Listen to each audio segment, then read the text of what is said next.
How are you? Very rarely do we have the opportunity to bring in a standing congressman.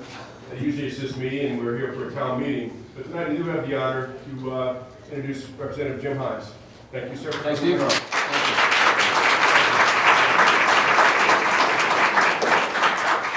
Thank you all. Can everybody hear me okay if I just speak? I'd rather not use the mic if you can hear me okay back there. Thank you very much for coming out on this cold evening. I try to do this every couple of months, get around. I've got 17 towns and cities which I represent in the House of Representatives. And this is an opportunity really for me to hear from you on the topics that are important to you, and for me to just answer your questions about what's going on in Congress, what's going on in Washington. And what I thought I might do is, as the big topics of the day, throw some stuff out there, tell you a little bit about what I'm saying, and then let's leave the bulk of the time. We'll have a representative. It doesn't ever mean that I'll ever be able to do everything that everybody wants me to do. There's been some tough decisions along the road, but at a minimum, I'm interested in what you think. So let me just take a little over 10 minutes and touch on a couple of things just to get some topics out on the table, and then we'll go wherever you want to go. Let me start with an unusual change that I've observed in the last couple of months or so, which was a functional Congress. I've been coming back to Connecticut for years now and explaining to people why it is that nothing can get done. Why does the government shut down for 18 days when we're trying to get a budget done? Why are we up against a debt limit that is threatening the credit rating of the United States? And for the first time in a long time, actually, I can report, love it or hate it, some really important things got done. Let me just take through a couple of them because I do think that it is signs of a returning functionality in the Congress, which I think is really important. November, December, a bunch of bills got passed and signed into law. First and foremost, we got a budget done. Without a shutdown, without a lot of posturing, it was actually a pretty good budget. It slightly increased the funding that went to our defense side of the budget, and it slightly increased the funding that went to the non-defense side. So things like the National Institute of Health, which does a lot of research into things like Alzheimer's and cancer and HIV, got a little bit of a top up. Not a lot. There's still substantial deficits, and in fact, if you want to talk about this, while the deficit has come down dramatically in the last 7 years, it's now kind of bottoming out and starting to creep up again. And we can talk about that if you like. But my point is that this budget got done. It was a budget that passed with strong bipartisan support. I voted for it. No shutdown, no histrionics, good thing. The second big thing that I would point out, really essential for this area, was a 5-year transportation bill. And I'll begin to put some of you to sleep, but I promise you it's really, really important. For my friends who actually build the highways and the railways and the bridges and whatnot that we all depend on, but particularly important in this area because, I don't need to tell you, you spend time on 95, you spend time on the Merritt, you know that we've got very severe transportation difficulties, and for years now, and frustratingly, we have been authorizing transportation money in 2 and 3 and 6 and 9 month segments, and that's a stupid way to run a railroad, if you will, because these are projects that have years of duration to them, and if you don't do what we did, which was pass a 5-year transportation bill, you introduce all sorts of uncertainty, projects stop. Anyway, good news, by the way, good news for Connecticut because there's substantial upticks in the amounts of money that we will have for both highway and mass transit, and that's going to be important for all of us. Again, the hardcore budget deficit hawks may be concerned about that, but there are not a lot of higher priorities that I have in making sure we get the resources that we need to have a 21st century transportation system.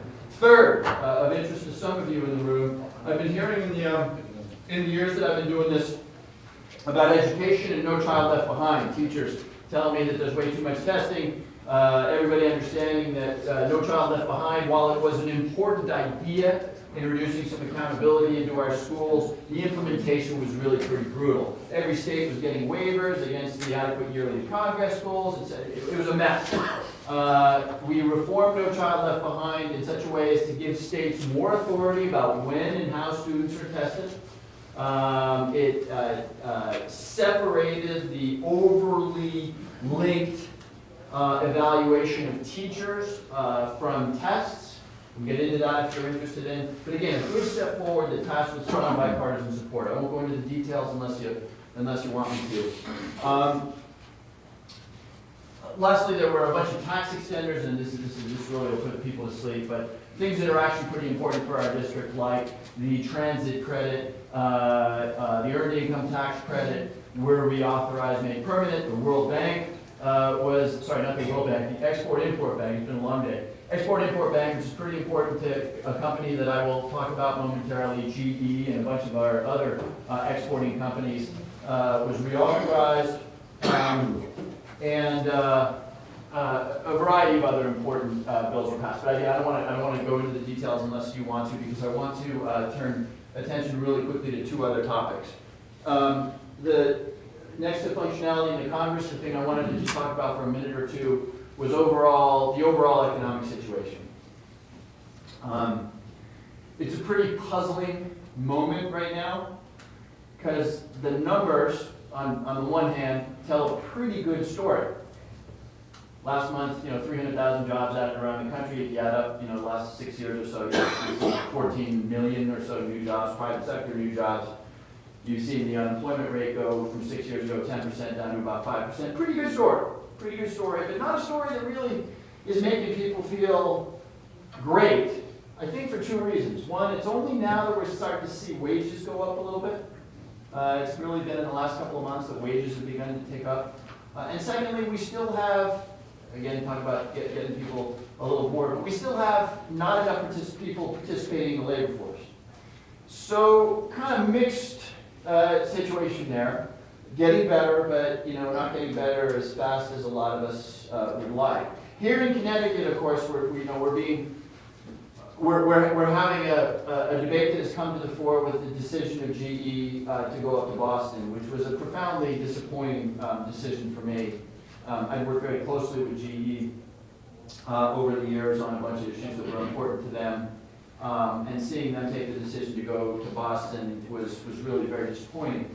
I did spend a lot of time with Jeff Immelt on down, trying to persuade them and working with the governor and others to try to persuade them to stick around. We are joined, by the way, in addition, I didn't thank Steve adequately enough for the introduction. Thank you, Steve and I. Though we are different parties, work together really well.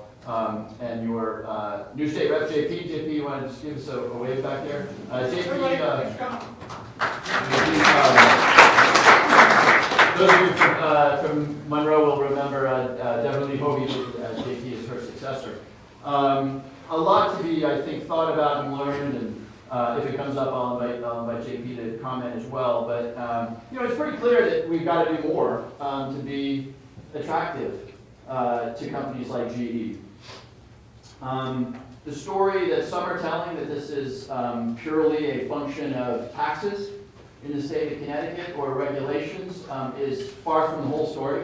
You can't pick a jurisdiction that has higher taxes or more regulation than Massachusetts. But it's clear to me from my conversations with GE privately and from what I heard in their statement that in addition to seeking the kind of entrepreneurial spirit and lifestyle and quality of life that you can get in Boston, it's also clear to me that they were pretty upset by the uncertainty and instability associated with Connecticut's financial situation or fiscal situation. And it's not something I'm an expert on because I don't have to deal with the state budget, but when a new package of taxes was passed with a unitary tax and everything, I'm not convinced it was the actual dollars that really got stuck in their craw, but the fact that things were changing, that what they had planned on all of a sudden was off the table. And Jeff Immelt, the CEO, said this to me. Connecticut has a pretty substantial unfunded pension liability, a lot of money that's hanging out there. I don't know where that's coming from, and if you're me.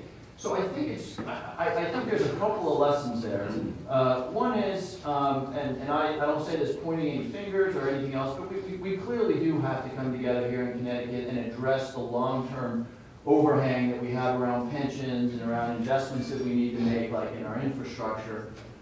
We do need to keep our eye on costs and taxes. There's no two ways about it. We live in a very high-cost part of the world. Everything, wages, insurance, electricity is very high cost, and so I think it's particularly incumbent on us to be careful about that as we craft the future. And I think we ought to take very seriously what GE said, which is, if you read their statement, they said, nobody spends more on research and development than Boston, Massachusetts. You know, they were looking for this entrepreneurial, high-tech, forward-leaning kind of jurisdiction where there's well-trained engineers, well-trained entrepreneurs, educated people. We ought to embrace that. We do pretty well, and I'm going to get in the face of people who say Connecticut's a disaster. It's just not. Pitney Bowes chose to stay here. Datto, a company that didn't exist 20 years ago, is employing all kinds of people in Merritt 7 in Norwalk. Companies like Kayak got started in Norwalk, Connecticut. You know, we actually have a reasonably good story, but you know, clearly the GE experience would suggest that we need to be thoughtful and on the ball about being that much more attractive for companies like that. We'll come back to that, I'm sure. Happy to get into more detail on it. Lastly, before I stop talking, I do want to address a topic that I spend a lot of time on as a member of the Permanent Select Committee on Intelligence, which I know is very much on all of our minds, which is national security and our efforts against terrorism in particular. I probably experienced pretty much exactly what you experienced when you saw what happened in Paris, that horrendous attack, showing that these guys could get, you know, into a city like Paris and perpetrate a brutal attack. And then, of course, we had, in this sort of slightly different deal, but the killings in San Bernardino. You know, what we thought of as a Syrian problem, as an Iraqi problem, as ISIS way over there, is clearly not that problem anymore. They, you know, have the capability to inspire people, in the case of San Bernardino, or to plan, in the case of Paris, terrorist attacks.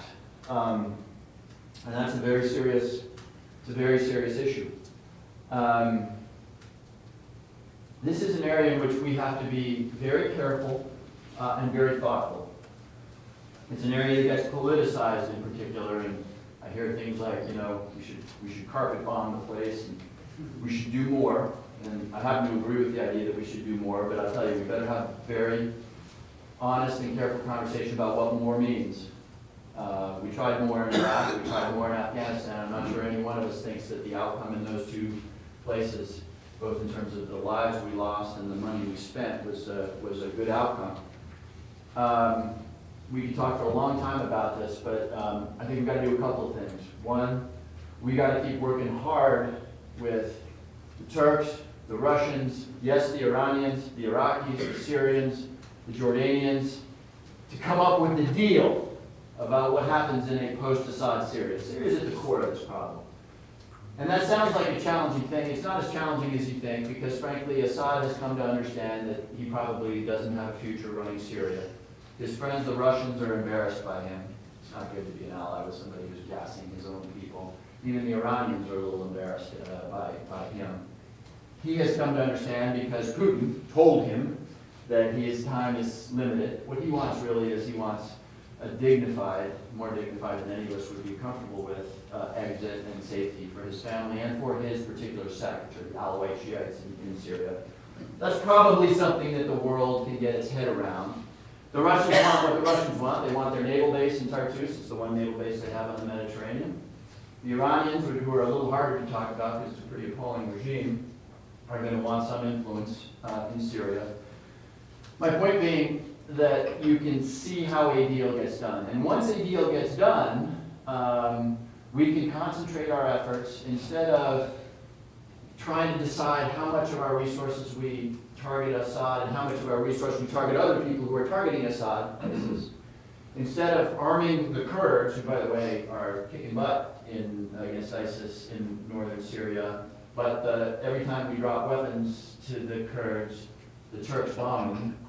Our Turks, the NATO allies that we have, if we can stop that foolishness, we can all turn our attention to eradicating ISIS, which when we do that is going to be less of a challenge than perhaps it feels like it is. And I don't want to go too deep into the weeds here, but the Kurds have actually managed to evict them from 2 towns in Syria. The Iraqi army, which is nothing to write home about, got them out of Ramadi recently. So once we are aligned, we can bring this organization, we can bring this group of murderers to an end. I think without the need to put U.S. troops on the ground, the Saudis will help us with that, as will other nations in the area, and bring this to an end. I think that's what the way we got to approach this. And it's going to be tough diplomacy. Striking that deal without which we're not aligned against ISIS is going to be tough diplomacy. It's not going to happen overnight. But I would certainly take that relative to putting U.S. boots on the ground. Again, we've seen that movie. I hope we can avoid that. When we're present, our guys get captured, our guys get killed. I don't ever want to contemplate the possibility of a U.S. Marine or a serviceman in ISIS's hands. You can just imagine what would happen and what sort of reaction that would engender on the part of the American people. So the last piece of this, there is no question that that there is some vulnerability. We saw this in San Bernardino, and we saw it in Boston with the Tsarnaev brothers. I will tell you, as somebody who spends a lot of time looking at what the terrorists are doing and what we're doing to counter the terrorists, that it is going to be very hard for Al-Qaeda or ISIS or anybody to succeed at the scale of 9/11. If these organizations are trying to coordinate big attacks, making phone calls using the internet, training in Pakistan, that sort of thing, chances are very good we will find out about it and we will disrupt that plot. And by the way, we do that every month, disrupt those sorts of things. But there's very little, frankly, that our intelligence community or our law enforcement people can do against a couple of determined nuts, like the Tsarnaev brothers in Boston or like these two in San Bernardino, who just decide without a lot of noise and fanfare to undertake an attack. And so we just need to be conscious of the fact that until we get rid of ISIS, until we fully get rid of Al-Qaeda, that's going to be a risk that is out there. And we can play a role in that by, number one, there's the old, if you see something, say something, but also by, remembering that, that this is not a civilizational struggle, that this is a struggle against isolated, disgusting, medieval gangsters that we are up against. I sort of hate to close on that somber note, but I did promise to talk for less than 15 minutes. So again, I want to thank you for being here, Steve. Thank you so much for your leadership here and for opening up. JP, thank you for joining us. And with that, let me open. What I'm going to ask, I don't want to start calling on hands because I'll forget. So what I'm going to ask is, if you wouldn't mind, if you want to ask a question, make a comment, if you can just get up and I'll just take people in order in which they approach the mic. Doug Sutherland, welcome. How you doing, Jim? I want to thank you for, as always, coming and putting yourself out there and listening to our opinions. As you know, you and I have engaged for at least the last year and a half on the issue of the Trans-Pacific Partnership. Back last summer, I was working with a group, and I'm still working with a group called the Connecticut Fair Trade Coalition. And last summer, we were opposing giving the president what was called Fast Track or Trade Promotion Authority, which basically transferred some power from Congress to deal with treaties and trade issues over to the president. That power was granted to the president. At that time, we were concerned about some of the provisions that we thought were in the TPP. It was negotiated in secret, and so we were just basically working off of leaked information. That treaty has now been finalized, and the text has been released. And to my knowledge, most of the people that were concerned about a lot of the provisions that are in there are still opposed to the treaty now that we know what's actually in there. And there's a lot we can talk about. I just wanted to highlight one aspect of it here. The Human Rights Watch, which is a very well-respected organization, released this Q&A on the Trans-Pacific Partnership last week, and they have grave concerns about human rights issues as it relates to labor rights, access to affordable medicines, other aspects of the TPP, and a lot of the fears have to do with not having tough enforcement of the environmental and labor issues in there. So I just I wanted to say, the other thing is that it was interesting that the president only spent 28 seconds talking about this in his State of the Union address.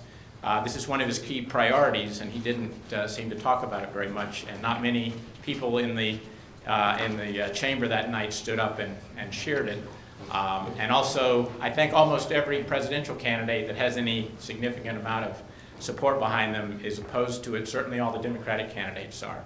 So I'd just kind of like to see where you are on that. You know, there's a lot of people that have grave concerns about how this is going to affect our economy. You've talked about unemployment here. This could fight against Connecticut trying to get, you know, our employment going again, getting our economy going again. So I'd just like to hear what you have to say. Thanks, Doug. Very, very big topic, so I'm going to try to be succinct, and we can come back around to it if you like. Doug gave actually a really good narrative of where we've been. There is now available for your review, if you'd like to do it, the actual text of the Trans-Pacific Partnership, which is a trade agreement between 12 countries in Asia and along the Pacific Rim in South America, Mexico, Canada, Japan, Malaysia, Vietnam, and us. And it's a very controversial topic, and fairly so. Fairly so, what I mean by fairly so is that proponents of the TPP, and so as not to bury the lead, this is a big and complicated thing. I'm far from making a decision of whether I'm a yay or nay on this. I'm spending a lot of time on very esoteric topics around you know, intellectual property for medicines and investor-state dispute resolution mechanisms, blah, blah, blah. But the proponents say things like, right now, U.S. automakers have about 0.5% market share in Japan. We've just never been any good at exporting. Well, I shouldn't put it that way. It's not that we've never been any good at exporting cars to Japan. It's just that they have put any number of non-tariff and tariff barriers on our cars, so we don't sell any cars in Japan effectively. One of the proponents say, hey, look, this agreement is going to cause Japan to lift all of these non-tariff and other tariff barriers so that someday we'll actually be selling a lot of cars in Japan, and that'll be great. You know, Detroit and auto manufacturers and all their subcontractors will do well. If the president is talking, he says tariffs come down on all sorts of products that we make that we'd like to export to, you know, whether it's rice to Japan or consumer goods to Vietnam. And that's to be taken very seriously. Export-oriented jobs in this country pay a lot better than non-export-oriented jobs in this country. Opponents of the deal, and I think Doug elaborated on this, say, hey, look, you know, an awful lot of manufacturing jobs have gone abroad because of trade, and there's something to that. And they also say, you know, all of a sudden we're going to be trading with Malaysia. Malaysia has a terrible, there's slaves in Malaysia. Why in God's name would we want to trade with Malaysia that has slaves? And, you know, Vietnam has terrible environmental standards. They do. By the way, we get a lot of our seafood from Vietnam. Don't go home tonight and eat shrimp. Anyway, that's the argument. And I get pulled back and forth between the people who say, you know, the best way to get Vietnam to actually have good environmental standards is to get them to sign this thing so that they live up to the standard. And then the opponent says, but they'll never live up to it. This is the dialogue that we have. And it's a very fair dialogue. For me, and I'll just kind of close on this point, for me the key issue is, does participating in the TPP create more export-oriented jobs? Does it help American workers and American industry get stronger and bigger, or does it hurt? And over time, that's been a mixed message. Trade has, in many ways, been good for American business, but there's no doubt that in the last 40 years, business after business has moved particularly lower wage jobs out of the country into places like Shenzhen and Mexico. So this is kind of the core of what I'm thinking about now. And again, I don't since I haven't made a decision, since I'm probably, as you probably know, we're not even months away from, you know, we may be sort of 6 or 7 months away. So we've got a lot more time to have this conversation. But this is the push and pull that I'm engaged in. Connecticut's lost 100,000 jobs since 1994. Not all of that maybe is going to be directly related to a free trade agreement, but that's about when NAFTA was signed and a lot of other free trade agreements. So they generally haven't lived up to their promise of increasing exports and turning that into jobs in the U.S. So. What makes that really hard is that some businesses have done very well by free trade and some haven't. And there's no question that as borders fell down and as barriers fell down, those manufacturing jobs that weren't very high end. Now remember, manufacturing jobs are actually coming back to America today in a pretty meaningful way, partly because we're better than the Chinese are at manufacturing, partly because we've got cheap energy. But it's a hard conversation because if you talk to people who are in the insurance industry, who are in any number of other export-oriented industries, they'll say, oh no, it's been great. But if you talk to people who are in direct competition with Shenzhen workers. You know, these tend to be lesser trained or Mexican workers. It's been pretty tough. So it's a mixed story, absolutely. Yeah. But we can come back to that, Doug, and I know we will come back to that. Let me move on in terms of topic here. Hey, Jim, Patrick. Hey, O'Hara. how are you, Patrick? Good. Health insurance, but before I go there, I have 3 nieces who are on active duty, so I do appreciate your sentiment about getting us involved because one is in Afghanistan. One is a Black Hawk pilot who has been in Afghanistan and Iraq, so I appreciate the sentiment of not wanting to go back there. Thank you to your family. That's a remarkable thing. You blame my brother, the retired colonel, but I am self-employed. I've been buying health insurance for 25 years. While I am not a health insurance agent, I've got some experience in the field, practical experience. I have a flyer from you that says, basically, put in place mechanisms to slow outrageous growth in healthcare costs. Something you sent a couple of years back, I saved it. I was going through a box the other day. My last 4 years of health insurance, 18%, 14%, 24%, 25%. It averages 20.25%. From 1993 to about 1999, I averaged 9% increase. I know there's a lot of folks that want to get into things tonight, so for me, it's more giving you a message. You're not done with health insurance. I don't care what you want to call it, and I don't care what party comes up with it. But I can't afford this. I have a $10,000 deductible. For last year it was $963 a month. They wanted $1,200 a month. We did some things. My son's in Maine, so he's off that policy. He got a policy in Maine for the same price in Maine. It's a $750 deductible. We're not done. Something has to be done. I can't afford this. And that's basically my message to you. I mean, you know, I know it's a contentious issue, but I can't afford this. Yeah. Thank you. I appreciate that. We've had a couple of conversations on this topic. Look, I like the way you put it. We are not done. We are. Why are healthcare costs going up? You've been reading about it in the paper, right? Lately, we're hearing a lot about pharmaceutical prices going up. You know, drugs going from $900 a year to $24,000 a year.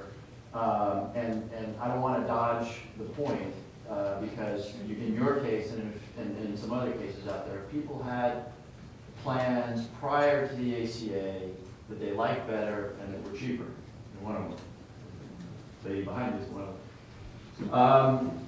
There's a lot going on there, right?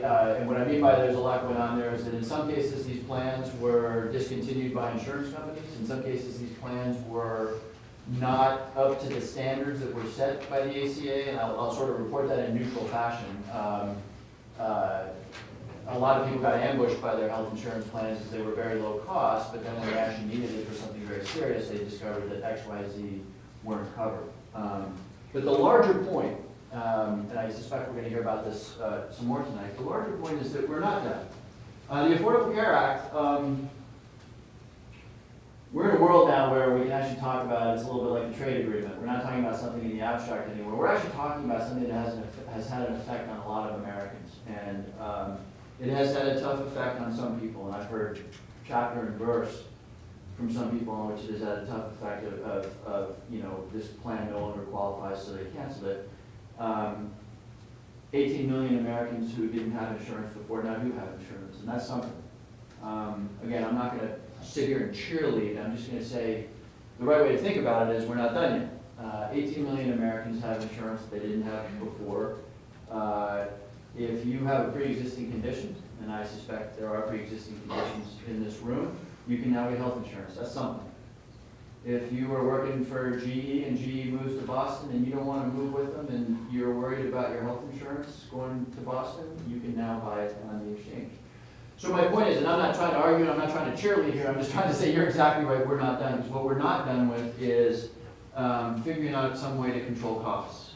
Now, it will not make you happy to hear that for the first time in a long time, in the aggregate, costs in this industry have been growing in the single digits as opposed to in the double digits. That's not what you experienced, so I don't want to try to make you feel better with what the industry as a whole has done.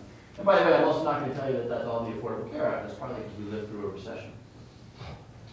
But the really hard work now is not repealing this thing. Look, if you think we should go back to it, if you want to throw 18 million people off their health insurance, if you want to go back to a world where if you had diabetes or breast cancer, you can't get insurance, you want to go, that's not, I don't think that's a good idea. The key is cost control. And the Affordable Care Act never did enough in the overall area of cost control. But this is tough stuff, right? How do you tell the pharmaceutical companies, and by the way, I asked this question honestly, that you don't get to charge $24,000 a year for a cholesterol drug? How do you do that? Because what they say is, well, wait a minute, if I don't charge this, I can't do the research and development that allows me to develop new drugs. So I appreciate the way you framed it, and I know that it's going to come up again tonight in various forms, but yeah, we're not done. We've got work to do. Just 2 quick points. I support the fact that we eliminated deniability for coverage. I think it's criminal that Congress over the last 40 years allowed health insurance companies to deny health insurance to people who needed health insurance. So that was common sense to me. The other piece is, as an entrepreneur, I'm going to get out and you'll see me someday saying something like, welcome to Walmart, or whoever has health insurance. And it's a crushing effect on small businesses, because we're going to get out, we're going to go work for somebody else. I'll be applying for a job in your office, or Steve Favrett's office, because all the government coverage is great. Town of Monroe, it's a lot better than what I got. I mean, I'm sure somebody's got some bad things to say about it, but so you're not done, and I appreciate you hearing me. Yeah, thank you. Thank you. Yeah, yes, sir. Tim Henry from Trumbull. I just have to, I think, take issue with some of your analysis of the national security issues in regards to Syria and such. To my mind, it's really just a power play between the Saudis and the Qataris and this pipeline that Assad just happens to be on the real estate that they need for this pipeline. And that obviously Syria is a client state of Russia, and Russia wants to maintain its grip on Europe as far as gas and pipelines. So it is, I think the real motivation for this conflict in Syria is not about ISIS, it's about the Qataris and the Saudis trying to push this pipeline up to Europe. And I think that's the real issue. Secondly, talking about terrorism and national security, you also have to consider securing borders as being part of that solution, because it's wide open to Canada and Mexico from anyone who'd like to come across and cause mayhem. And I've not seen any of that addressed.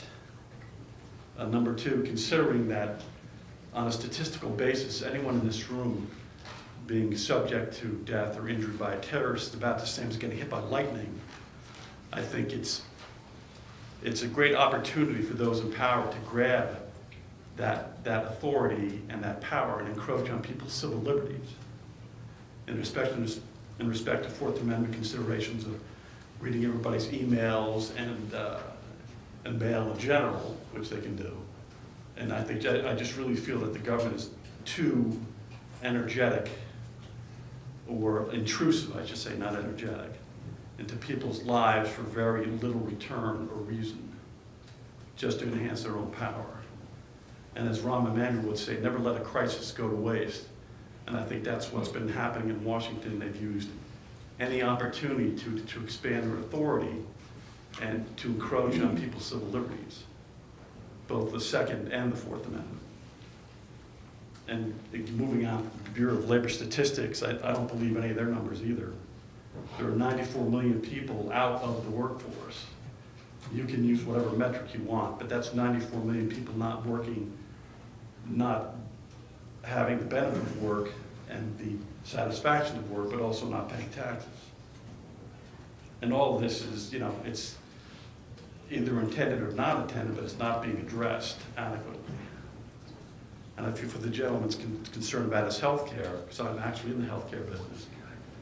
And I think if you want to I'll be satisfied that you're trying when you take a shot at some tort reform too, because that's not the whole picture, but it can certainly help, and it might help with the added costs of defensive practice, which I have not seen any attempt either from the federal government at least. Thank you. Thank you. Boy, we covered a lot of topics there. So very quickly, we talked about the labor force. The 94 million number is not a good number because there are 70 million Medicare recipients in this country, right? So a good chunk of that 94 million people are people who are very happily in retirement who don't want to go back to work. So if you subtract, just for raw numbers here, from 94 million, 70 million Medicare recipients, there are Medicare recipients who work, but you're down to a number of 20 million or so. But I'm not going to quibble with you. Look, the recovery has been real, but it hasn't been deep or wide enough, and we haven't seen wages go up. And by the way, I agree with you on, I think you were making sort of a critique of the Patriot Act. Remember, after 9/11, Congress passed the Patriot Act, which had authorities in it that were, to my way of thinking anyway, and people agree and disagree on this. I suspect in this room we have different views. But we're a little obtrusive into American civil liberties, and so I'm actually really happy. I don't know if you noticed, but about 6 months ago, Congress passed something called the USA Freedom Act, which shut down a lot of the surveillance programs that were authorized or supposedly authorized by the Patriot Act, including the one that most people heard about, which was the NSA metadata collection program. So this is the program whereby when my cell phone called Amy's cell phone, the NSA somewhere in it had a database that indicated my number, called Amy's number, and the length of time of that. So that's gone. That's gone. And I'm glad about that. I agree with you that I think that we reacted by 9/11 by going a little bit overboard on curtailing our Fourth Amendment liberties. On Second Amendment, we can talk about Second Amendment guns. I hope we will. It's a really important topic. The only thing I'll observe is that setting aside the president's executive order to hire more ATF agents and stuff, in my entire career in Washington, the one Second Amendment related law that has been passed, or the bill that has passed into law, was a law that passed 5 years ago to allow people to carry guns in national parks. So I think it's sort of hard to say that there have been, at the federal level anyway, meaningful restrictions on Second Amendment rights. So again, that's a whole other topic that I hope we'll talk about. As for oil, it's probably part of it. Everything in the Middle East, nothing has a single cause. For example, the Shiite-Sunni split is, as I think I would argue, is as important probably as people's design to build a pipeline. The hatred that exists between Assad and the House of Saud, the royal family there, is a big part of it. The jockeying, frankly, between Iran, which is Shiite, and Saudi Arabia, which is Sunni, is a big part of it. But you're probably right. It probably also has to do with oil politics. And one of my hopes for the future, one of the great untold stories of where we are today, is energy. We're rapidly becoming energy self-sufficient in this country. Next couple of years, we will be energy self-sufficient in the United States, and that I hope makes us less wired, less hooked up to the insanity that's all too often emerges from the Middle East on the topic of oil. By the way, who would have imagined that oil would be below $30 a barrel? On the way up here, I saw a gas station that was at $2 a gallon. So hopefully that's a trend of things to come. Yes, ma'am. I brought this is not the topic I wanted to address, but I brought the grid of my medical insurance increases. I, who have been buying medical insurance for myself since I was 23 years of age. I'm clearly no longer 23. I can succinctly summarize it and tell you that as long as I have $13,000 cash to pull out of my pocket, I can use one of what you all call Obamacare insurance policies. But as an American citizen, I will tell you, if a sick person has to come up with $13,000 or $15,000 or $20,000 before they see so much as a Band-Aid from their medical insurance, that's not insurance. That's not what the product called insurance is designed to do. This is a scam. This is a high-priced financial penalty system for non-insurance. And as long as I can come up with $7,000 cash every 30 days for my monthly premium installment and my $7,000 deductible, sure, that I can go into the hospital. But here's my truth. I, who have been buying this product as a responsible American citizen and not sucking off society since I was 23 years old, self-employed, I come from a complete cancer family history. Mother died of cancer, father died of cancer, my brother died of cancer, all my uncles died of cancer, all my aunts died of cancer. And now, because of Barack Obama and all of you socialist Democrats in Washington, I can't afford medical insurance. I don't have it. At exactly the time in my life when I should have access, as my doctors say, I should be screened twice a year for the average cancer screenings, and now I don't have any medical insurance. So you've actually put my life in jeopardy with this insane financial penalty system that you're calling medical insurance. It's not medical insurance at all. So this is what I really came to address. Richard Blumenthal, when he had integrity and was the Attorney General, would have never let insurance policies like this penalty system be sold in the state of Connecticut and be called insurance. Now he's down there and he's hooked his caboose to the Socialist Democrat Party, and he votes with it. So it's not insurance. You said your premiums are set just for you. Single female sole support, $650. $650 every 30 days, Oh, I'm sorry, I think you said $7,000 a month. plus 650 times 12. You don't get it unless you multiply it by a year. I thought you And my said- annual deductible is $7,000 plus 20% of the total.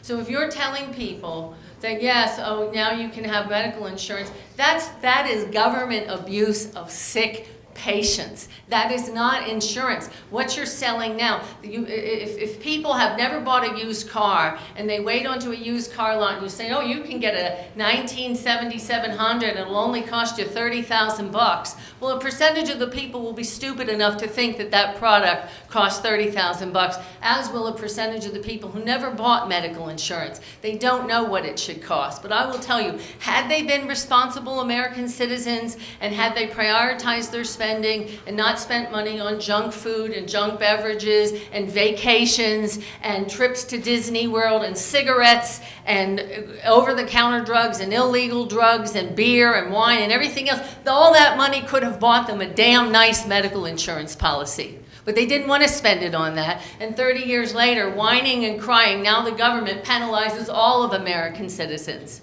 I'm more likely to die of cancer now thanks to the Socialist Democrat Party than I ever was. So, here's what I came to talk to you about. But just so I understand, you're paying $650 a month for health I'm not insurance. buying it. I don't have it. I don't have any medical You were offered insurance. health insurance for $650 a Minimum, month. minimum. So heaven forbid. I'm not buying it. I don't have it. I don't have the money. You can't get it from a stone. I don't have that much money. 2 years unemployment.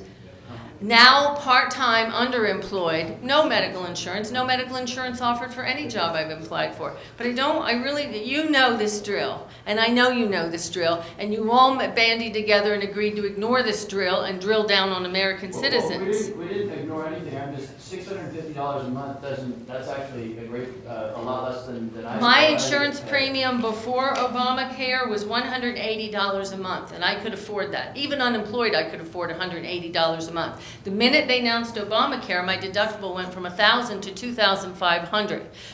When Obamacare was passed, my deductible, the cheapest one, went to $4,000, and the most expensive policy was a $4,000 deductible, and the cheapest policy was the $7,000. The average person cannot afford this. You're backing American citizens into a corner, and you're pretending that we all have your salary and your benefits, and we can't afford it. The average $35,000 a year family cannot afford $20,000 out of pocket before they get a Band-Aid in the emergency room. $45,000 before taxes. These are ridiculous penalty-based financial systems, and the product that the federal government is peddling through the Democrat Party now is not insurance. Just simply read the definition of the word insurance. So I question, what's next? Are you going to destroy the automotive insurance industry, and then are you going to destroy the household insurance industry? Is that their plan? Do you have a question?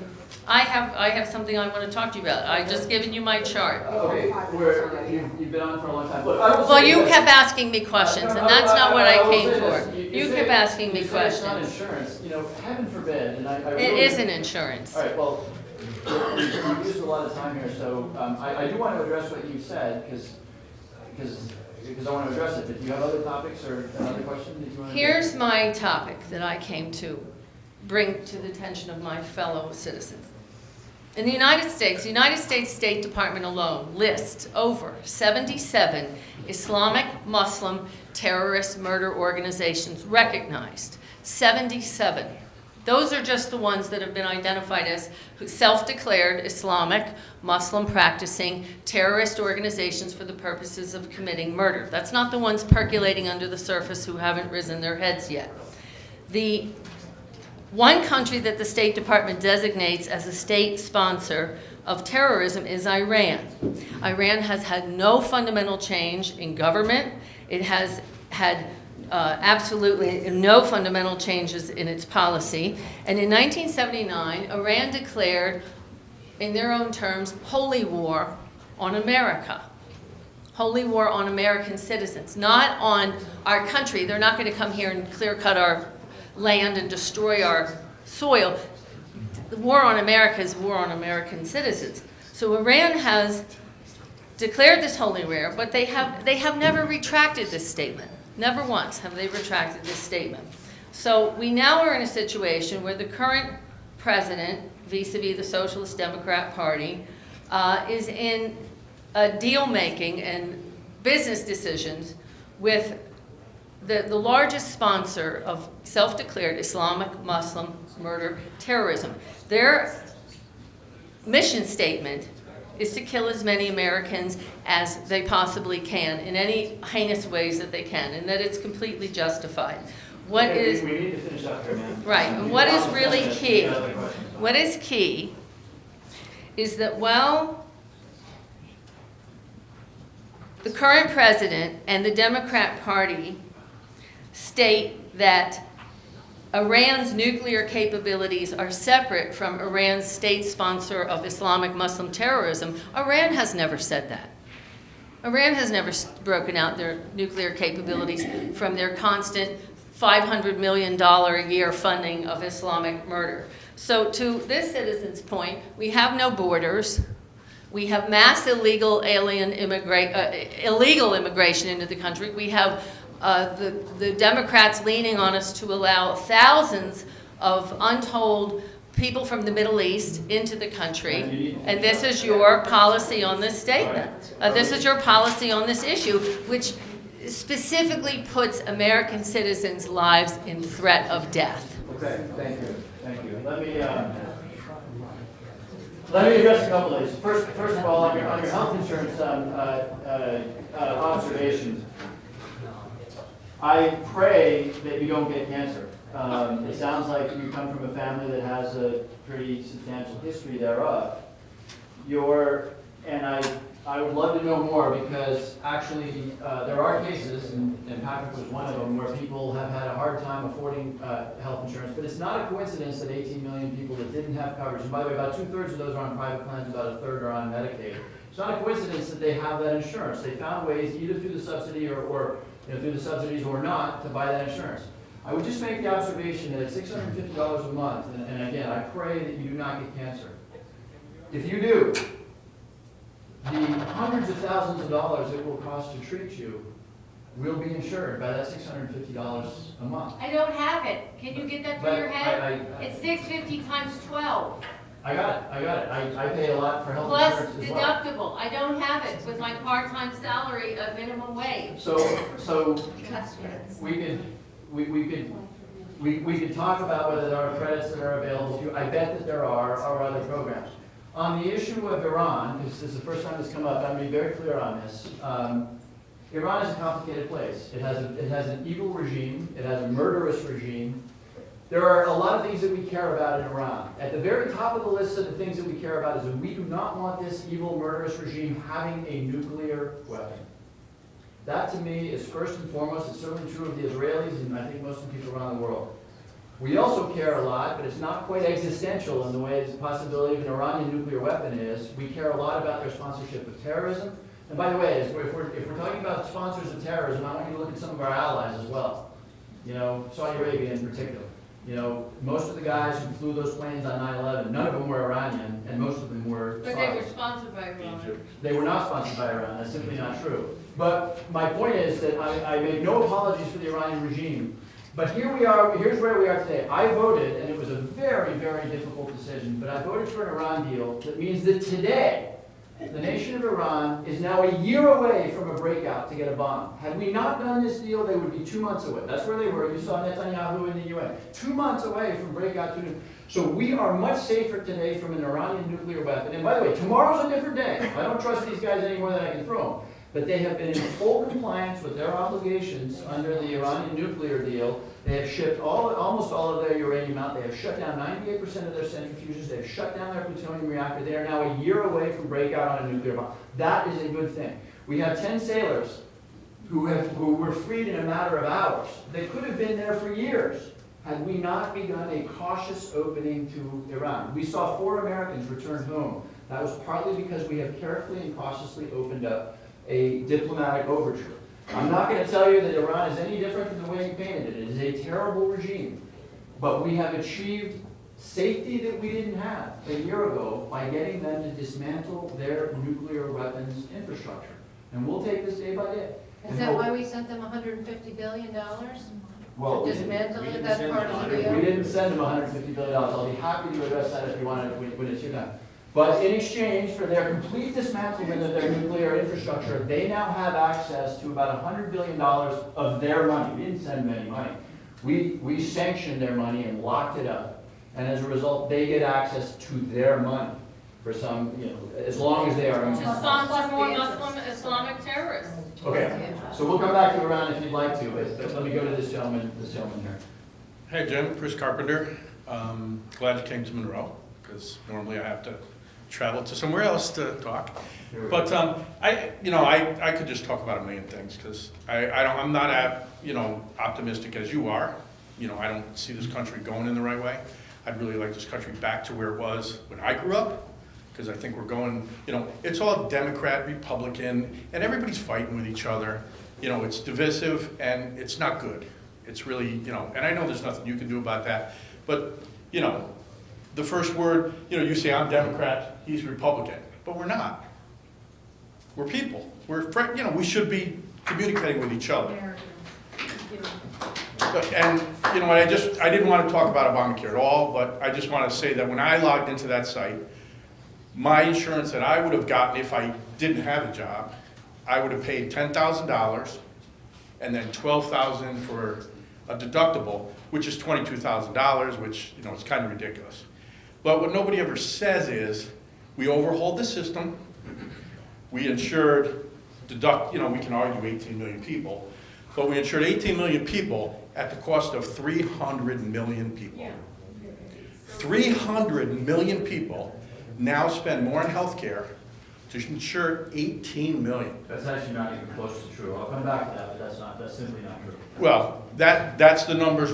If you insure 18 million, and there's 320 million people in this country, at least 100 million have insurance that they're paying more on. Yeah, I'll let you finish, but that's not the way. But that's not, I don't even want to, I didn't want to talk about Obamacare. So really what I want to talk about is taxes. Because the marriage tax was fixed at one point and then taken back away. So the marriage tax went back into effect.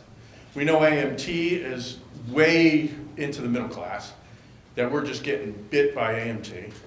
So we're getting bit by the marriage tax, we're getting bit by AMT, and every year, I don't know how, but every year I owe the government more money, and my salary's not going up. So I don't know where it's all coming from.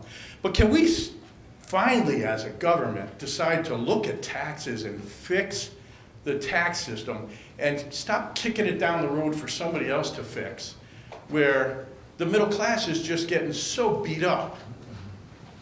We always talk about the 1%, the 1%, the 1%, but it's the 49% or whatever else percent you want to say is left of the middle class.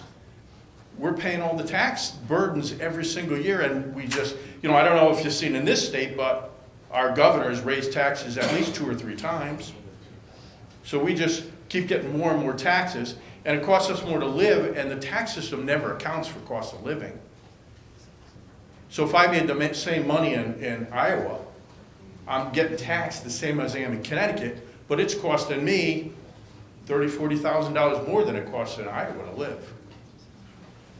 So just, you know, I'd really like to hear a plan to fix the tax system. And then, two, I've been trying to get gas in Monroe for 6 years. To get somebody to help me get gas in Monroe. Natural gas. I met with you a while ago. I've contacted the state. The state was gonna help me for a while. They vanished. But it seems if I lived in Bridgeport, I'd have gas. If I live in Monroe, or I live in any town, there's nobody to help me. Because it's, to connect Elm Street up to our 2 gas connections, it's $500,000. We can't do that. Yeah, yeah. Thank you. So let me cover quickly a couple of those topics. First of all, on gas, it's not going to be a quick fix, but it will get here. I'm working hard with FERC and with the local gas company to try to get that done. It's pretty clear that with all of the gas fields that we've got in Pennsylvania and New York, that is going to be the fuel of the future. So again, we've talked about this, you know, I'm very interested. It's a cleaner fuel, by the way, than burning oil, so there's a lot of good reasons. It's cheaper too. A lot of good reasons to get that done, and I know he's focused on that as our state representative. So anyway, I hear you, and we're gonna keep pushing on that. Look, we spent a lot of time on the Affordable Care Act. Let's be clear about where the subsidies came from for the people who are receiving subsidies. The subsidies came largely from 2 or 3 sources. Number one, if you make more than $250,000 and have passive income above that amount, you are now paying Medicare tax on that. That was actually the big source. So 300 million people in this country don't begin to make $250,000, and 300 million people are contributing really no revenue that leads to the subsidies of the Affordable Care Act. It is mainly that extra Medicare tax on income above $250,000. It was also, by the way, partly paid for through what's known as the Cadillac tax. In other words, the Affordable Care Act originally put a tax on family plans that were in excess of $28,000 or so dollars. We repealed that in December. And when you start repealing revenue, you increase the deficit. So part of me said that's not a good thing. However, to your point on regions, what is a Cadillac tax in Iowa is not a Cadillac tax in Connecticut. We get really badly treated by the fact that we are a higher cost region. So in the end, I'm actually really glad that that was repealed. Now that's going to have budget implications, but I'm really glad that that was repealed. So just so we're clear on kind of where the subsidies came from on the Affordable Care Act. And I want to address this issue of borders because it's come up twice now, and I haven't said anything about it. There is no question that we need better border control. And it's not just border control, by the way. Half of the people who are in this country illegally don't sneak across a border. They get a visa and they overstay the visa. So I sort of chuckle when I hear talks of building beautiful walls and the Mexicans will pay. You know, fine, let's do better border control. I'm all for that, I really am. But let's also remember that half the problem doesn't have anything to do with people sneaking across the border. Now, I do want to, you know, you frame this in terms of national security. I said what I did about the need for better border control. How many attacks have we had in this country in the last 12 years perpetrated by people who snuck across the border?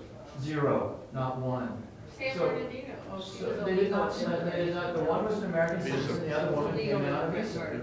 So my point is, and maybe I'm just standing up for a lot of very hardworking border patrol agents and whatnot, but we haven't had a single attack associated with somebody who snuck across the border. A So lot I'm of not- people have been killed by drunk drivers though, and they've been illegals. Again, I'm not saying it's You not. know, she got shot down in California, so they do kill people, just not terrorists. Chris, you and the woman who spoke earlier were associating open borders with terrorism. And I'm not, again, I think we should have more border security, but we don't have a terrorism problem emerging.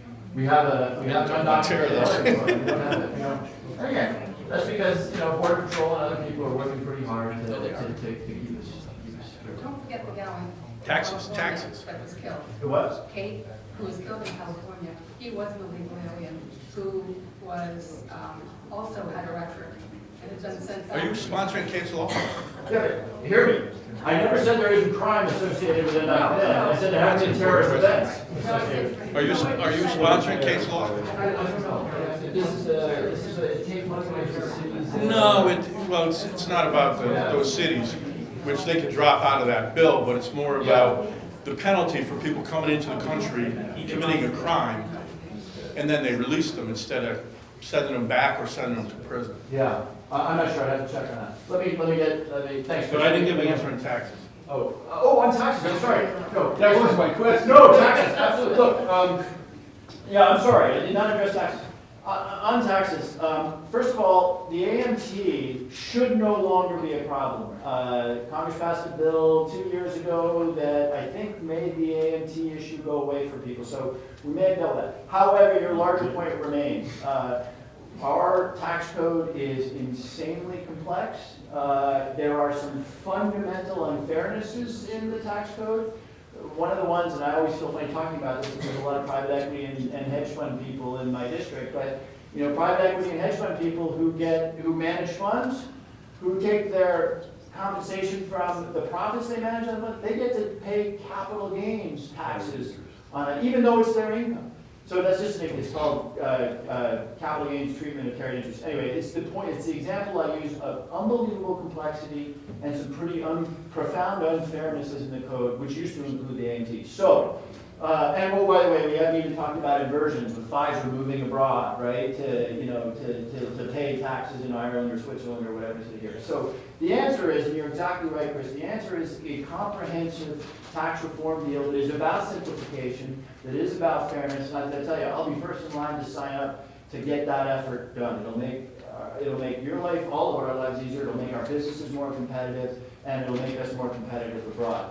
I can't tell you it's going to happen anytime soon. I think that's a heavy enough lift that it happens on the other side of the presidential election. Why is it a heavy lift? Because politicians like to tell you about the pieces of the tax code that everybody hates, right? Oil companies apparently get tax breaks, rapid depletion allowances on their drilling. The president likes to talk about the tax breaks that exist for private jets. I promise you folks, this is not what we're talking about. The big quote-unquote credits, deductions, loopholes in the tax codes are stuff that we like. Mortgage interest tax deduction, deductibility of state municipal interest, philanthropic contributions. So it becomes a very difficult research and development tax credit. It becomes a more difficult conversation than you think it is. Lastly, I forgot to address it. I think I've used the party labels once tonight, and that was the note. No, you just gave a good opportunity to say that. Yeah. Look, the one time I mentioned either political party was when I acknowledged that Steve, a Republican, and I, a Democrat, really work pretty well together. This is not a district that tolerates partisanship, and you may agree with me or disagree with me on this issue, but I've worked pretty darn hard in the last bunch of years since I've been in this job to make this about us and not about one party or the other. It's not who I am, really. Right, but my point is the whole country is, needs to be more, and it's driven, by the leadership of the country in the direction we take, and really you're right. This is why I opened up with what happened in November and December, right? I mean, after years of insane partisan gridlock, budget, tax extenders, education bill, energy bill, a lot of stuff got done, and that was a hugely good experience. It got done in strong bipartisan fashion. Now we're going into a presidential, right? So for the next sort of 6-7 months, we're going to see a lot of that. People are going to put their armor on. But how do we get the government to focus on tax reform? Is it something like you can lead it, or are you not the right committee to lead that? So tax reform happens on Ways and Means. Let me just leave it here. I think look, people have come to understand how appalling our tax code is, its complexity, etc. The inversions have everybody. Look, people in the left wing of the Democratic Party understand that when you have the highest corporate tax rate in the world, as we do, 35%, when you have the highest corporate tax rate in the world, corporations will want to go elsewhere. They will want to register in Ireland. They will want. So even at the left wing of the Democratic Party, people are saying, hey, what's the point of having a high corporate tax rate if the corporations are in Ireland? So I do think that there is, on the other side of the presidential election, a real opportunity for tax reform. Okay. Yes, ma'am, I'm sorry. Thank you for your patience. Okay, thank you. I would just like to pick up on something that you said earlier, and then I would like to present my deep concern. From what you said earlier, we're not so worried about these huge terrorist attacks, but maybe we're more worried about sleeper cells or small pockets of people. And if you are indeed saying that is a risk, I am very worried about about all of these unknown risks, and I'm also worried because I've been doing a lot of research into what is going on in Europe. And if we could look at Europe as a cautionary tale, I don't know if people really know what has happened in Europe, but I've looked at statistics from Sweden, France, and Germany, and the crime rates are astounding, and I have some of them here for you. I just want to go over them. Since there has been a massive migration of immigrants and a huge culture clash, in Sweden alone, there has been an increase in rape of 1,400%. In 2014, there were 6,620 rapes of Swedish women in a very small country. 77% of those rapes were from migrants, which only represent 2% of the population. On New Year's Eve alone, there were 461 sexual assaults in Germany.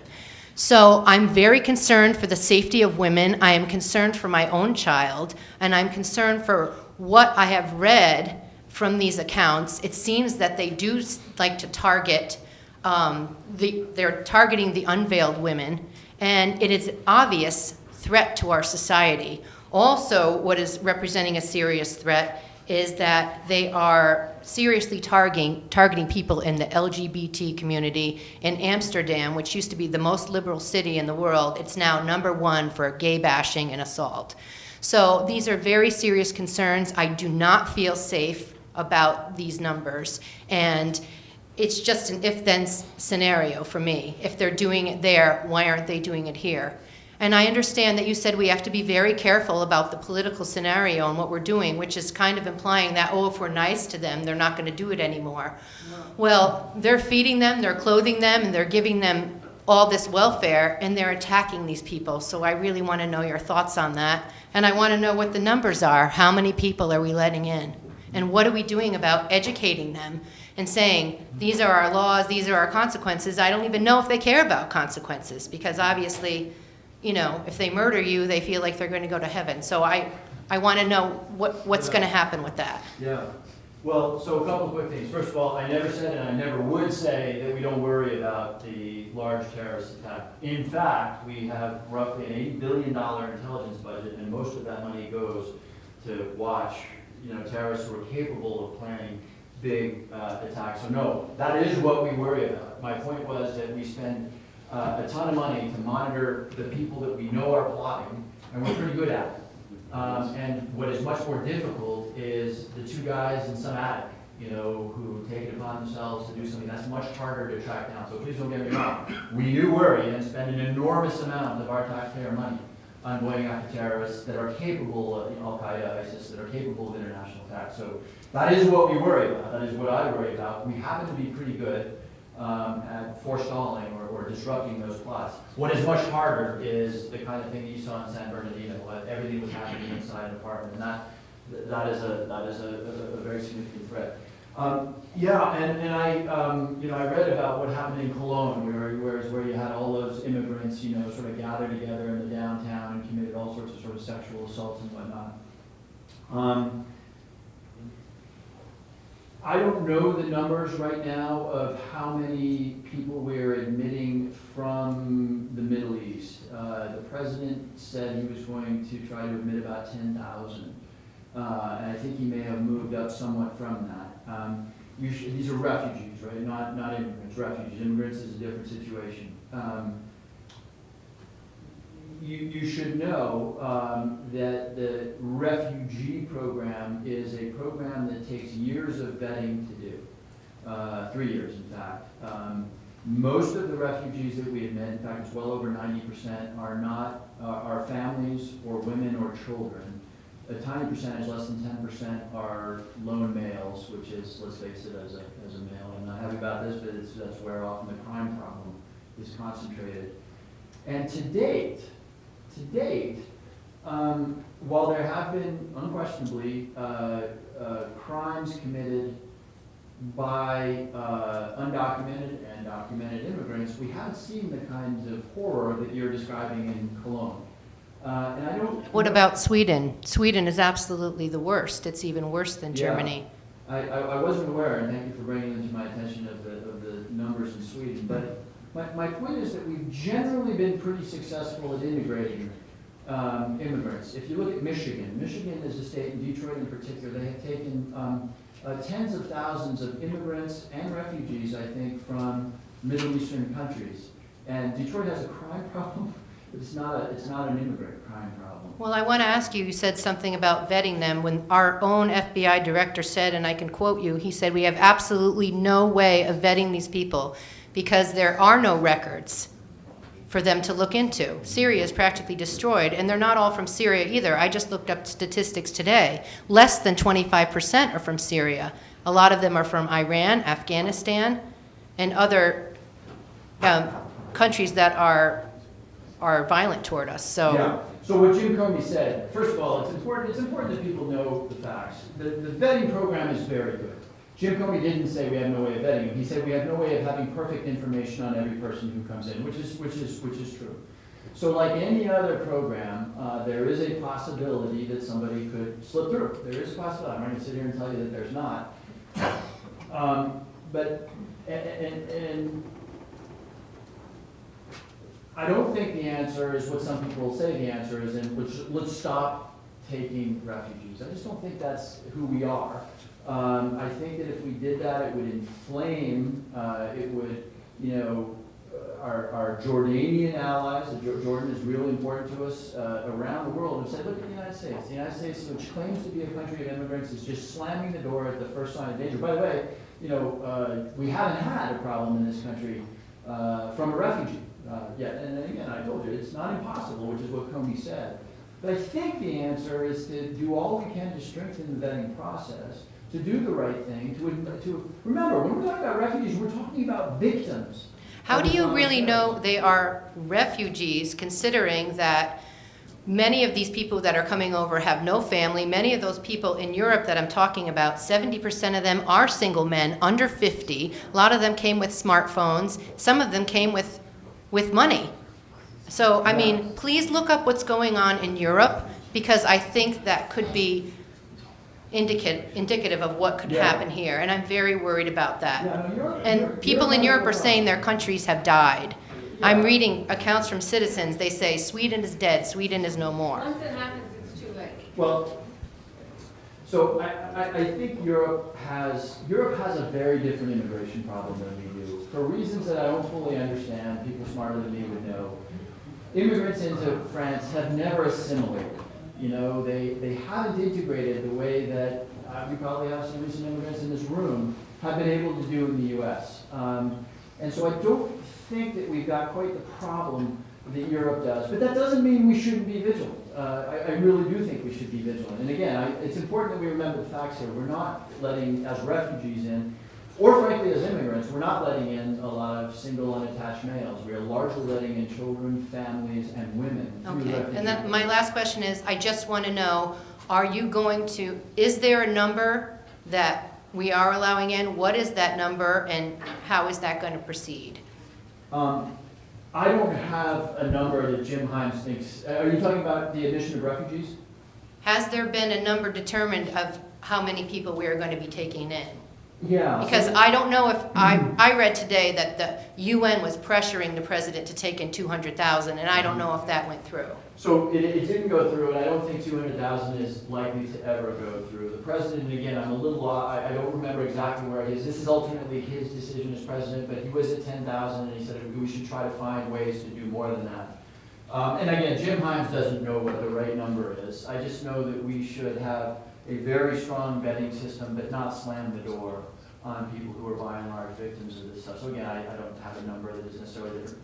200,000, I think, I would be shocked if that was even anywhere near the table, much less on the table. And the last I heard, the president was at about 10,000. Now, remember Jordan, Jordan, what does Jordan have? 8 or 9 million people or something? I mean, I think it's the size of Massachusetts. They've got something like 1 million refugees in Jordan. So I do think it's incumbent on us to do our part in a very careful way. But it also begs the question, what started this revenue stream?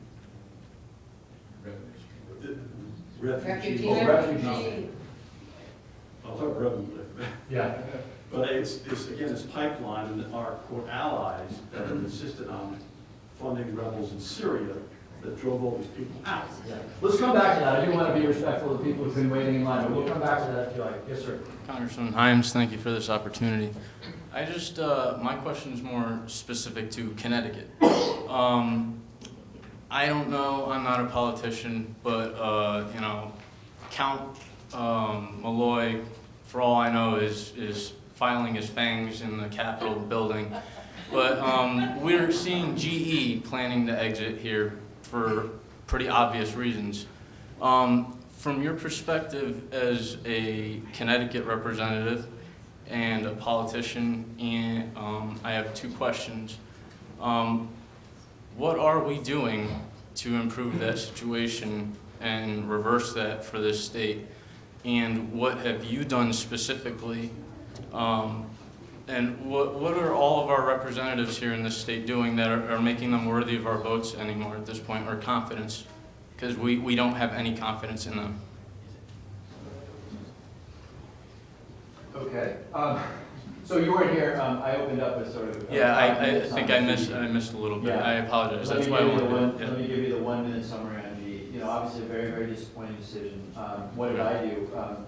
I had a pretty good relationship with GE. They're in my district. I worked with them on a lot of, you know, they have this capital arm. I sit on the financial services committee, so I developed a really strong relationship with a bunch of GE executives. And so when they first floated the notion of moving, which they did, you'll recall, when Hartford came up with a tax package which included the unitary tax, you know, I tried to mobilize to get the senators and others to say, hey, you know, whatever happened in the past, we want you in Connecticut. We had a lot of those meetings.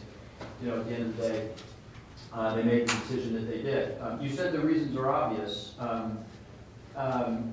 I will tell you what I heard from Jeff and Malden, what I heard from executives. It's not necessarily what you read in the newspaper, and again, I covered this earlier, but you know, look, they said this is, you know, Boston, Massachusetts, apart from the $140 million package they put together, spend more money on research and development than any other jurisdiction in the country. It's a vibrant place. You got lots of young engineers. If you watch GE's ads now, you know, they're becoming sort of a technologically oriented, very kind of hip company, and I think they felt that that was a better place to be than Fairfield, Connecticut for those purposes.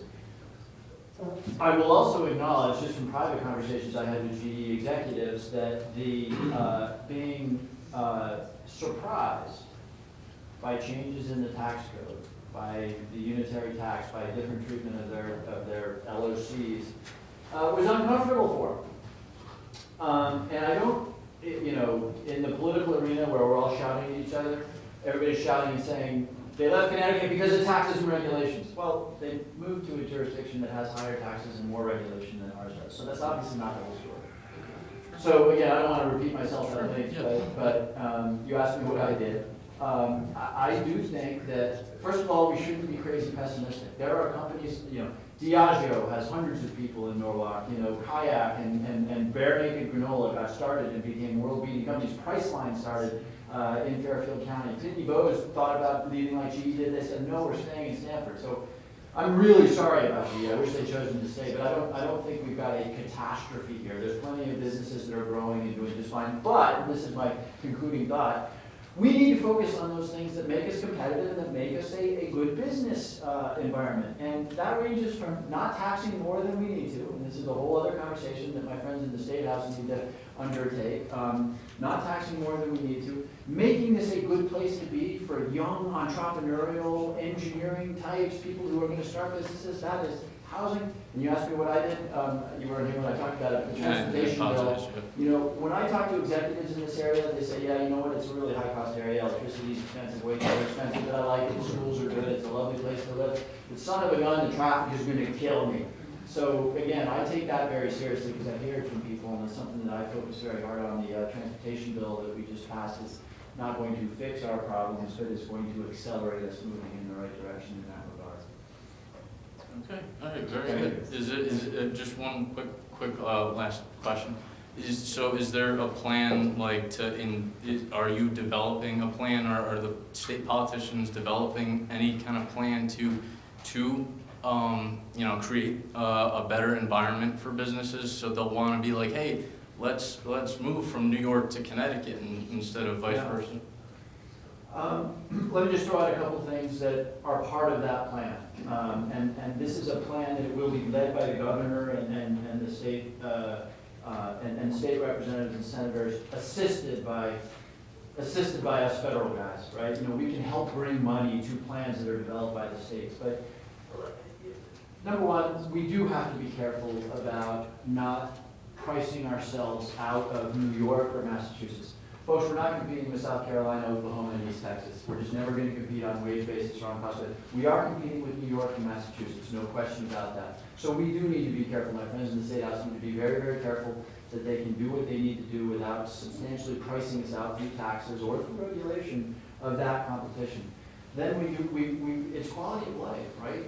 What can everybody here do to make sure that our schools are as good as, what can we do to address public safety in Bridgeport? You know why I get excited about Bridgeport? Because when downtown Bridgeport becomes what downtown Stanford has become, now you've got 5, 6, 7,000 people living in downtown Bridgeport, eating in restaurants, working at RBS, doing whatever they do, and transportation. Again, transportation is always at the top of the list of what people complain about.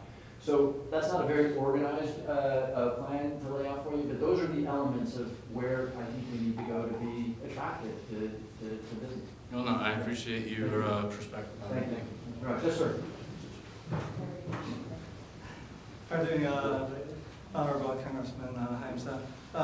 First, I want to thank you on behalf of all Falun Gong practitioners and their friends in Connecticut for your endless support, your effort in ending the persecution of Falun Gong in China. I was traveling to New York City today, and I got a second reminder of your town hall meeting in the morning, so I thought I can make it. So I really, got back home with, early enough, and I can print out the invitation for you. This is for, I want to extend the invitation of Shen Yun Shou to you. I'll give you some, you're very welcome, sir. Thank you. Congressman, probably you may have got invitation for Shen Yun's performance in Washington, D.C., but you may like to enjoy Shen Yun at your home soil and share all the emotional moments with your constituents. All the smiles, the tears, and all the inspirations. Palace Theater in Waterbury used to attract patrons, not many from Fairfield. But since Shen Yun came to the place 5 years ago, a lot of patrons are from Fairfield. So, there's going to be good opportunity that you can meet your old friend there. And actually, in Shen Yun's 2016 show trailer, it highlights one gentleman from Fairfield County, and he watched a show on Palace Theater last year and gave his very emotional remarks. I recall what he said is, he's not ashamed. He cried during the show a couple of times because there's not many things, beautiful things like Shen Yun in the world now. So I sincerely hope you can, come back to Connecticut and enjoy Shen Yun. So it's going to be on Palace Theater, coming at a very sweet time, the Valentine's Day weekend. Okay, that's everything. Thank you. Very much. For those in the crowd who are not aware of the Falun Gong issue, this is a group that practices. It's not martial arts, but there's a whole sort of philosophy and physical attribute to it. They've been terribly repressed by the Chinese government, and so they're subject to an awful lot of persecution by the Chinese, which is sad. Have I? Yes, ma'am. One quick question. I met with you last year about this time when Senator Chris Murphy had his meeting down there. I work in the world of addiction and behavioral health, so I'm not going to get into that. We can go forever for that. But one of the things that you guys all promised last year when we were down there was that you were going to push HHS on getting the buprenorphine physicians to be able to get 300 patients in their practices, and as well as allowing nurse practitioners to be able to see and treat patients there. And for a while there was a heavy hit on there. It seemed to be going and going, but now it isn't. Now it's completely stopped. We have an unbelievable addiction problem, not just in the state, but it's around the country. We really need to get more treatment for these patients through the insurances and then other treatment options. One of the quick ones would be to be allow physicians to have these patients in their practices. So we So need I this. remember the conversation, you're saying HHS was making progress towards allowing for this stuff to happen, but then it just stopped because it's. They have to okay it. Yeah. They're the ones who have to okay, because people who prescribe buprenorphine for addiction, they have to have special licensing, a special DEA licensure certificate. So we have the physicians trained. They're willing to take on extra patients into their practice. They've come to the point where they can only have 100 patients. They can only treat 100 patients. That's it, and they cannot bring in any more patients to treat. They have unbelievable waiting lists, and this is throughout the whole state of Connecticut, that this is a problem. And we think that if we have the additional nurse practitioners to be able to be seen by these patients, it would again, and various treatment So let me revisit, I remember when we met on this issue, and let me revisit that. I wasn't aware that HHS had sort of slowed down the approval process. You saw the president actually mention the opiate problem in the State of the Union address, and more, particularly in New England, all of my colleagues to the north and down here were really becoming more and more aware of what a crisis this is. It's horrific. It's horrific. And the thing is that, I mean, I'm not in the DEA. I don't work in the DEA. I'm a nurse. I'm president of the Pain Management Nursing Association of Connecticut. But I can tell you right now, I know where it's coming in. Go down to Fall River in Massachusetts, and they have submarines bringing it in. I'm a nurse, and I know that. Right. That's kind of scary. Yeah. And it gets to a bigger issue. My thing is that when we get these patients, we need to be able to treat them and see if we can get them to some point where they're, where they can become functioning.